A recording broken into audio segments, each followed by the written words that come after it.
I can see the drawing on the other side as well. So what I'm going to do now is I'm going to place the other leg on this side, making sure that it is in the right place. I can actually stand it up and just check.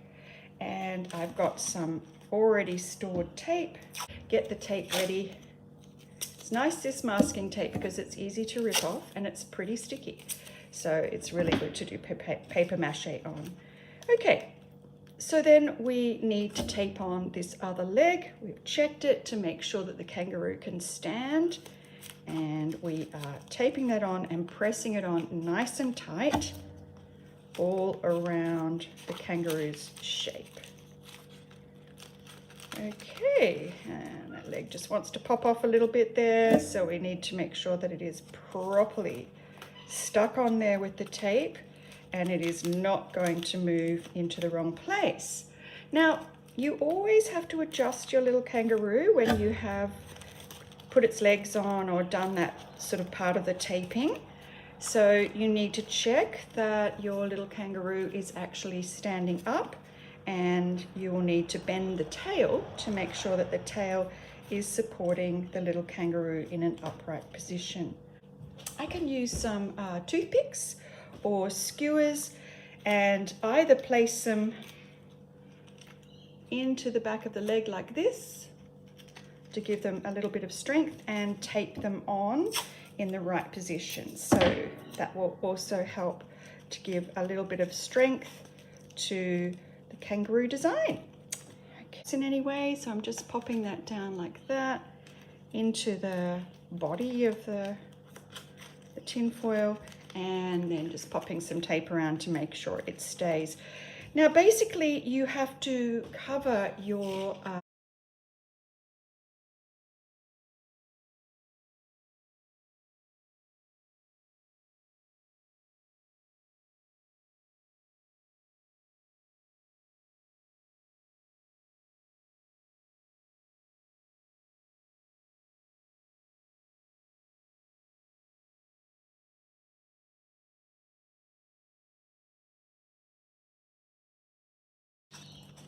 they can strengthen each other.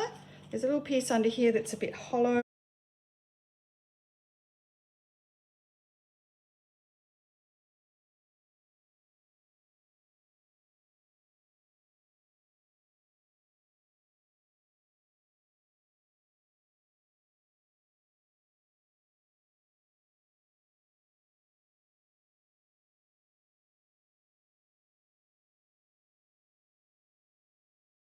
Really strong, and you're going to flatten out all of these.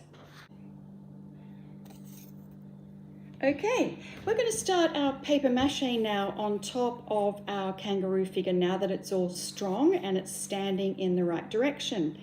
Just going to give you a quick recipe for making grain in it or anything. It's very smooth white flour, and I have 1 cup of hot water from the tap, as hot as you can make it from the tap, mixed in with this. So it's 1 cup of flour, 1 cup of hot water. Cut strips of newspaper. Now newspaper rips in one direction. You'll find it doesn't like to rip in the other direction. And we're going to get some strips and prepare them like to this flour mixture. You can water this down a tiny bit if it gets too thick, and you will need to have somewhere clean to work, or somewhere that you can clean properly to work. Maybe work on a sheet of newspaper. Soak your strips in the paste, and then you're going to wrap them around your sculpture shape. Now that glue is really fantastic and will actually create a wonderful hard surface. Note that I dip it in and then I remove most of the glue from the paper strip. So you've got to remove most of the glue from the paper strip, and then you apply the paper strip and press it into your sculpture. This is a really lovely, messy type of activity. To make the glue smell a bit nicer and not just like flour and water, I put a couple of drops of essential oil, or you can put vanilla in it if you like, and That makes it a little bit nicer to work with in terms of the smell. Now you're going to continue doing this until you have covered your entire shape with paper strips. Okay, well, you're looking at my little kangaroo. He's actually on a piece of paper. He's still wet, but as you can see, he's covered in lots and lots of strips of newspaper, and they have been soaked in the glue and then the excess wiped off. I might have to adjust the tail a little bit. He needs to be now placed in a dry spot, a place where he can just be in a little bit of wind, and it needs to dry thoroughly. So don't leave it out in the rain, don't let it get moldy. It needs to dry quite quickly and thoroughly so that we are ready then to prepare our model for another different technique.